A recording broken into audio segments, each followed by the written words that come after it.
반갑습니다. 아파트 사이클 연구소 소장 이현철입니다. 배짱입니다. 네. 네, 반갑습니다. 네. 네.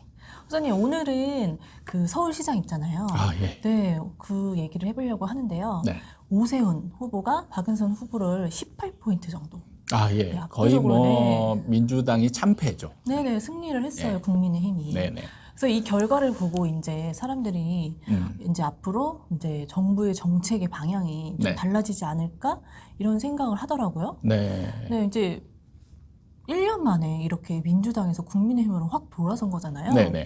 네, 그래서 사람들이 이렇게 좀 그런 기대 심리 이런 기사들도 많이 있고 또 전문가님들도 많이 얘기를 하더라고요. 네네. 네, 그래서 소장님도 어떤 의견을 가지고 계신지 네. 궁금합니다.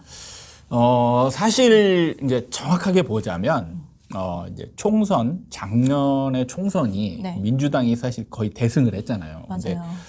저는 이때 좀 느낌이 어떤 느낌이었냐면 이때에 부동산으로 인해서 이 민심이 네. 민주당에서 국민의힘 쪽으로 넘어가고 있는 상황이었거든요. 네네네. 그런데 정말 우연히 이때 코로나, 예, 광화문 이제 네네. 뭐 사태라고 해야 되나 이러면서 이제 코로나가 이제 갑자기 막 심해지면서 그거를 이제 잡으려고 노력하는 정부의 어떻게 보면 이제 기특함 뭐 이런 것이 이제 그쪽으로 분위기 확 쏠려버린 경향이 네네. 많았다라고 볼 수 있어요. 실제로 근데 정확히 보면 부동산의 민심은 이미 민주당을 떠나서 이 국민의힘 쪽으로 많이 넘어가고 있는 상황이었어요. 맞아요. 근데 지금 우리가 느끼는 것처럼 네. 정부도 이 표가 바뀐 거는 정말 부동산 정책이라는 이유 때문인 걸 알 것 같거든요. 네네. 근데 그러면 이제 정부도 민심의 뜻을 알았으니 네. 이게 방향을 살짝 틀지 않을까 이렇게 생각을 하더라고요. 그게 참 어려운 겁니다. 어려우니까 소장님한테 여쭤봤죠. 네. 정말 어려운 건데 네. 예를 들어서 제가 한번 질문을 드려볼게요. 네. 제가 뭔가 무슨 이제 배짱이님한테 큰 잘못을 했어요. 네. 배짱이님이 저한테 너 이거 잘못했지? 네. 라고 이렇게 이게 이제 추궁을 하니까 네, 네. 저는 절대 never 잘못한 적이 없습니다. 네. 이렇게 막 우기고 있어요. 그러다가 실제 잘못을 뭐 했다라고 하면 네. 이제 이 걸린 거예요, 이게 딱. 네. 실제로 이제 드러난 거예요. 네. 그럼 이럴 때 제가 잘못했습니다. 네. 정말 죄송합니다. 라고 얘기한다면 배짱이님이 저를 용서해 줄까요? 이 상황을 또 떠올려 보면 또 약간 괘씸해지는 마음이 더 더- 커지지 않나. 더 네. 열받을 거예요. 그치, 아마 그치. 사람의 네. 심리라는 게 네. 사실은 그동안에 끝까지 잡아떼다가 이제 들통이 나니까 그걸 이제 용서해 달라 이렇게 하는 거면은 사람이 용서할 수가 없죠. 네. 이거를 정부로 빗대어 보면 네. 정부가 부동산 정책을 잡겠다라고 자신하면서 부동산 정책을 쫙 펼쳐왔습니다. 네. 맞는데 결과적으로는 거의 실패한 거잖아요. 네. 실패해서 민심이 넘어갔어요. 그럼 이때 정부가 내가 지금까지 해왔던 부동산 정책이 잘못했어요. 네네. 잘못했다라고 인정해라 이제 국민들이 요구하는 거잖아요. 그러면 네. 정부가 내가 잘못했어. 그럼 바꿀게 이렇게 하면 국민이 정부 그래. 야 그렇지. 정부 네. 잘하는 거야. 이게 정부지라고 하면서 민주당 쪽으로 다시 돌아갈까요? 근데 말씀 들어보면 네. 그렇진 않을 것 같긴 한데 네. 어찌됐든 이 서울시장 결과로 보면 네. 표가 옮겨갔잖아요. 그렇죠. 근데 이제 민주당은 이제 옮겨간 표를 다시 가져와야 되니까 네, 네. 바꿔야 된다. 이렇게 그렇죠. 방향을 틀지 않나 이런 생각이 들거든요. 이게 이제 입장 차가 생기는 부분인데 네네. 이때에 이 정부와 민주당의 입장이 있거든요. 네. 이게 이제 이때부터 지금 갈릴 가능성이 좀 있어요. 민주당과 정부가 한 배를 탄 게 아니라 이제 방향이 갈릴 수도 있다는 말씀이신 거예요? 그렇죠. 그러니까 이게 이제 대통령의 임기와 관련이 되어 있는 부분인데 네. 대통령이 힘이 있을 때는 민주당 그 정부를 지원하는 그 당에서는 네. 그 정부를 계속 밀어줄 수밖에 없어요. 네. 그래서 정부의 입장하고 동일하게 가게 됩니다. 네. 그런데 정부 임기 말이 되면 이제 그동안에 해왔던 정책에 대한 이제 결과를 가지고 네네. 이제 민심이 드러나는 상황이잖아요. 지금은 이제 거의 레임덕에 가까운 이제 상황이 벌어지는 거란 말이에요. 네. 그럼 민주당 입장에서는 이제 정부를 지지하고 밀어줄 게 아니고 이제 새로운 정부를 탄생시킬 준비를 해야 되는 거죠. 새로운 노선을 펼친다는. 그렇죠. 그래서 이제 부동산의 민심을 알았다라면, 지금까지 이제 민주당은, 그동안에 해왔던 부동산 정책이 잘못됐을 수 있다. 네. 라고 이제, 어느 정도 입장 변화가, 이제 일어날 수 있는 거예요. 네. 그래서 새로운 정책을 내놓기 위한 이제, 머리를 이제 싸매고, 네. 이제 골두해야 되는 거죠. 네. 그런데 정부는, 네. 정부는 좀 다릅니다. 아까 얘기했듯이 네.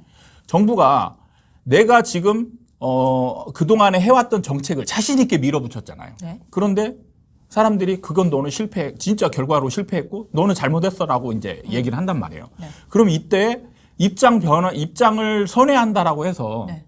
그 지지율이 올라갈 거냐? 아니라는 거죠. 그렇죠. 또 네.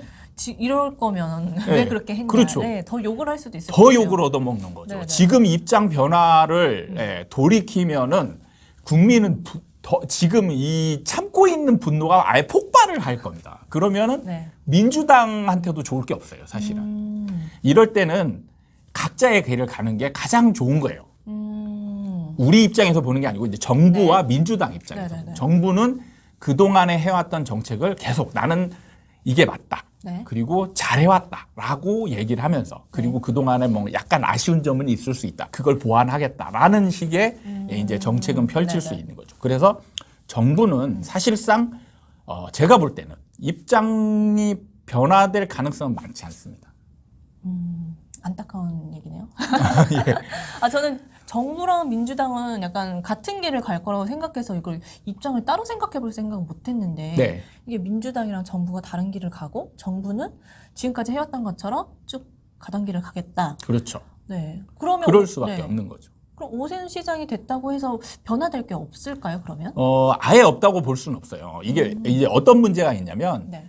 중앙정부가 해야 될 일이 있고 지방정부가 해야 될 일이 있거든요. 네. 그러면 서울 같은 경우는 지금 재건축에 대한 이슈가 굉장히 크잖아요. 네, 네. 근데 재건축에 있어서 지금 좀 문제가 되는 부분이나 사람들이 관심 있는 부분이 어떤 부분이냐면 첫 번째는 층수. 네. 네, 강남 같은 경우 이제 음마 아파트나 뭐 이런 데들이 지금 50층 이상 이런 거를 지금 원하고 있는데 네, 네. 박원순 서울시장이 절대 안 돼. 35층 맞아요. 이상은 지을 수 없어. 라고 이제 막아놨단 말이에요. 네. 근데 이거는 지방정부의 권한입니다. 네. 그래서 지금 오세훈 서울시장이 이제 그 후보로 있을 때 정책을 내놨을 때 이 50층, 이 35층 제한을 풀겠다라고 얘기를 했단 말이에요. 네. 이 부분은 풀어줄 가능성이 굉장히 많습니다. 그러면 두 번째 이제 재건축의 이슈에 있어서 사람들이 관심이 많은 게 이 초과이익 환수죠. 네, 네, 네. 제초안인데 이거가 이제 굉장히 부담이 된단 말이에요. 이거를 이제 재건축 그 소유를 하고 있는 분들은 네. 다 풀어줬으면 좋겠죠. 그런데 이거를 풀어줄 권한, 이거를 제정하고 풀어줄 권한은 네. 누구한테 있느냐? 정부에 있어요. 예. 네. 정부가 이거를 제정을 하고 이제 국회에서 이 법을 만든 거란 말이에요. 네. 그렇기 때문에 이거를 서울시장이 네. 이걸 풀 수 있냐? 못 풉니다, 이걸. 이게 그러니까 이제 권한이 나눠지잖아요. 그래서 할 수 있는 거는 층수 제한은 어느 정도 풀 수 있는데 네. 세금 부분, 이런 네. 세금 부분에 있어서는 중앙 정부의 역할이기 때문에 이제 조율을 하도록 시도는 하겠죠. 네. 좀 풀어달라 요구는 하고 할 수는 있겠지만 지금 아까도 얘기했듯이 중앙 정부, 문재인 정부의 입장 변화가 크게 생길 것이냐라고 봤을 때 이거는 변화 가능성이 많지 않다라고 보면 대립이 될 가능성이 많아요. 그러게 이게 또 오세훈 시장의 임기가 또 1년밖에 그렇죠. 남지가 않아서 이게 어느 정도까지 풀지는 또 미지수잖아요. 예. 어쨌든 이 35층 제한이 좀 풀어지면 네. 단기적으로는 재건축에 대한 이슈가 좀 부각이 될 수는 있을 거라고 봅니다. 네. 단기적으로. 네. 예. 그리고 이렇게 늘어나면 사실은 제초안이 있는 상태에 있어도 어쨌든 수익이 늘어날 수 있는 기반이 생기는 거잖아요. 네. 예. 이 층수를 높이게 되면 일반 분양분이 많아지게 되고 네. 일반 분양을 많이 하게 되면 조합원의 수익이 늘어나게 되거든요. 네네. 그로 인해서 이제 세금은 또 늘어나게 되고 네, 수익도 늘어나고 세금도 늘어나는 네네. 그런 상황이 되기 때문에 네. 그래도 지금 없는 것보다는 어쨌든 조합원들한테는 좀 조금은 좋아지는 상황이 되죠. 그래서 재건축이나 이런 게 조금 더 활발하게 진행이 될 수 있는 부분이 있고 네. 여기에 또 최근에 이제 이슈가 됐던 게 목동의 11단지가 이제 안전진단에서 탈락을 했잖아요. 맞아요. 네. 이 안전진단은 또 사실 중앙정부의 그 역할 크거든요. 네네. 네. 이 심사하고 이런 것들이. 그래서 서울시장이 이걸 다 풀어줄 수 있느냐, 이거를 하지는 못하겠지만, 네. 사실 이거를 또 완전히 중앙정부만 네네. 가져갈 수 있는 목도 아닌 거예요. 네네네. 그래서 서울시장이 아마 제가 볼 때는 오세훈 서울시장 같은 경우는 이제 재당선을 위해서 임기가 1년밖에 안 되잖아요. 네. 그럼 재당선을 위해서는 어쨌든 재개발, 재건축을 조금 더 활성화시키는 쪽으로 아마 계속 시도를 할 것이다. 그리고 그 모습을 보여주는 게 아마 중요할 거다라고 생각이 되거든요. 맞아요. 그러면은 정부와 각을 세워서라도 강하게 부딪히는 네네네. 이런 측면이 이제 좀 약간 이슈화 되도록 네네. 오버해서라도 그렇죠. 이게 보여줄 가능성이 많다라고 생각이 됩니다. 그러면 이제 이런 안전진단 같은 경우 서울지방정부의 역할을 조금 더 강화시키는 쪽으로 자꾸 이제 시도를 할 가능성이 많습니다. 그럼 이런 부분은 어느 정도 좀 먹힐 가능성도 있어요. 그렇네요. 저는 1년만 생각했는데 네. 이 오세훈 시장이 만약에 제 임기를 노린다면 그 1년 네. 안에 더 많은 액션을 취할 수도 있고 네, 그렇죠. 그렇게 성과를 보이기 위해서 노력할 것 같기도 네. 하네요. 네. 그러니까 중앙정부, 문재인 정부 입장에서는 서울시장이 하는 행위나 이런 것들을 무조건 거부하기에도 부담스러운 상황이에요. 이미 이제 민심이 국민의힘 쪽으로 돌아선 네네. 상황이기 때문에 네네. 이 무조건 거부하기 힘든 상황이기 때문에 좀 애매한 이런 안전진단 같은 경우는 정확히 막 이래서 어떤 틀이 딱 기준이 정해져 있는 게 아니고 네네. 약간의 유두리가 있는 거란 말이에요. 네네. 사실은 통과될 거라고 봤는데 안 되고 이거는 통과시킬 수도 있고 안 할 수도 있는 약간 애매한 그 경계선상에 있는 거기 때문에 그렇죠. 이런 거는 사실 서울시장이 좀 힘을 많이 쓰게 된다면 조금 더 안전진단이 그 기준이 네. 약화돼서 통과되는 아파트들이 좀 생길 수도 있는 부분이에요. 그러게요. 그러니까 정부의 입장은 변하지 않지만 어찌됐든 서울 그 오세훈 후보는 뭔가를 성과를 내기 위해서 계속 시도를 할 거기 때문에 네. 변화는 조금씩은 있을 거다라는 말씀이신 네. 거죠? 네, 알겠습니다. 네, 이때 또 여러분들이 생각하지 못하는 굉장히 또 오묘한 네. 이 시장의 원리가 있는데 네. 사실 국민의힘을 다수가 이제 찍었잖아요. 네. 그러면 왜 찍었을까? 집값이 그냥 극단적으로 얘기하면 집값을 올리고자 하는 사람이 찍었을까요? 떨어뜨리고자 하는 사람이 찍었을까요? 올리고자 할 사람들. 제가 볼 때는 올리고자 하는 사람들이 찍었을 가능성이 더 많죠. 실제로 그 투표율을 봤을 때 강남 쪽이 굉장히 높았거든요. 맞아요, 맞아요. 강남 쪽이 많이 찍어졌다는 얘기는 강남 쪽에 있는 사람들이 집값이 떨어졌으면 좋겠다라고 생각하는 사람들은 별로 없겠죠. 그쵸, 그쵸. 더 올랐으면 좋겠다. 이런 생각일 겁니다. 그래서 이제 재개발, 재건축을 활성화시켜서 이 집값들이 올라가길 바라는 사람들이 찍어줬을 텐데 네. 이게 참 아이러니한 거예요. 어떤 부분이 알려는 거예요? 실제로 재개발, 재건축이 활성화되잖아요. 네. 그러면 단기적인 측면에 있어서는 굉장히 이게 집값 올리는데 중요한 역할을 해요. 단기적으로. 재건축, 재개발 그 연한이 걸린 네. 아파트는 들썩거리죠. 그러니까 이슈화되면서 네. 이게 이제 통과되고 안전진단 통과되고 아니면 층수 제한이 35층에서 50층으로 올라가고 아니면 그 이상이 되고 이러면은 그 아파트들은 어느 정도 이제 그 호재를 걸음 삼아서 이렇게 올라갈 수 있는 토대가 되거든요. 그런데 문제는 이제 이런 것들이 분양을 시작하게 되면 네. 분양을 시작하게 되면 이게 하락 요인이 된다는 거예요. 그걸로 인해 분양 물량이 많아지게 되니까. 그렇죠. 분양 물량이 네. 많아지면서 그리고 이때 이제 분양가도 지금 분양가 상한제를 통해서 지금 분양가를 낮게 잡도록 정부가 굉장히 지금 힘을 쓰고 있는 상황인데 네. 분양가 상한제에 의한 분양가도 지금 조합원들은 높여주길 원하잖아요. 네. 높여주길 원한단 말이에요. 그럼 그거를 오세훈 시장이 거부할 수 없죠. 그럼 오세훈 시장도 분양가 상한제에 의한 분양가 책정할 때 이것도 어느 정도 입김이 들어갈 수 있단 말이죠. 네. 그러면은 이게 어느 정도 조금 더 분양가가 올라갈 가능성이 많아지는 거예요. 그러니까 지금도 집값이 높은데 또 거기에 또 영향을 미치는 예, 그런 그러면 가격이 분양가가 나오면. 높아지게 되면 네. 문제는 조합원은 일단 좋을 수는 있어요. 근데 분양 받는 사람 입장에서는 부담스럽거든요. 그렇죠. 그러면 사는 사람이 부담스러우면 자, 사는 사람 입장에서 물건은 늘어나요. 살 물건은 늘어나는데 가격은 올라가고 있다. 맞아요. 그러면은 그리고 지금 정부가 해놓은 규제, 대출 규제, 세금 규제, 뭐 각종 이제 가구 수제 아니 뭐 이런 것들이 아직까지 이렇게 그대로 잔존해 있는 상태에서 이게 부담으로 느낄 가능성이 많다는 거죠. 그렇죠. 이제는 분양 받는 사람이 거의 이제 실거주 무주택자들인데 네. 쉽지 않은 거죠. 장기적으로 볼 때는 이게 하락 요인으로 작용할 가능성이 크다는 거예요. 그러네요. 네, 이게 이제 아이러니한 거죠.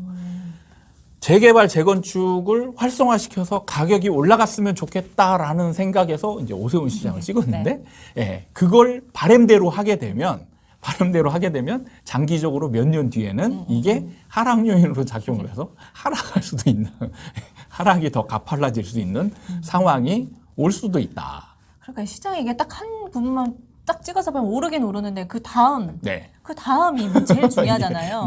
네. 그 다음이 이제 하락이 신호탄이 될 수도 있다는 거. 네, 이번 그 선거로 인해서 어떻게 전망이 될지 궁금했는데, 좀 그려지네요. 앞으로 어떻게 될지. 근데 표정으로 봤을 때는 지금 그려지는 것 같지가 않은데. 제가 서울 시민이 아니라서 그러지. 네. 아, 그러네. 저도 서울 시민이 아니라 이번 투표에 별 관심이, 사실 관심이 별로 없어요. 그래서 와닿지는 않지만, 그려져요. 네, 저도 곧 서울 갈 거니까요. 네. 네, 알겠습니다. 네, 좀 색다른 내용이었어요, 그렇죠? 네, 그럴 겁니다. 네, 색다른. 마냥 올라가기만 할 것 같았는데, 네, 결국에는 다 흐름상 또 내려간다. 네, 이렇게 결론을 내리면. 그렇게 말씀하시면 저는 뭐 이제 하락을 정해놓고 막 거기에 맞춰서 얘기하는 것처럼 보이잖아요. 왜냐면 그 다른 이론들과대로 딱 그 구간을 설정해서 딱 오른다. 여기서 끝나는데 왜 동화책을 보면 행복하게 살았습니다. 이게 끝이 아니라 이어지는 거잖아요. 그렇죠. 근데 그 내용을 알게 된 거니까 그렇게 흥분했습니다. 네. 그러니까 사실 제가 얘기하는 거를 좀 이게 전체적으로 이해하는 게 아니고 단면만 보고 막 이걸 지적하는 분들이 많은데 잘 영상을 좀 끝까지 보시고 자세하게 보시고 이해를 하셨으면 좋겠어요. 저는 이제 지금 단기적으로는 호재, 장기적으로는 악재 이렇게 될 수 있다. 이렇게 이제 얘기를 합니다.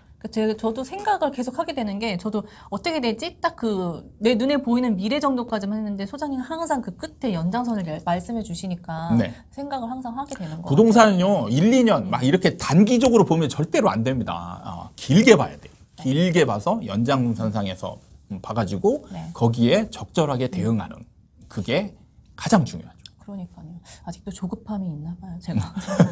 알겠습니다. 오늘 영상 이렇게 마무리하도록 하겠습니다. 네, 감사합니다. 감사합니다.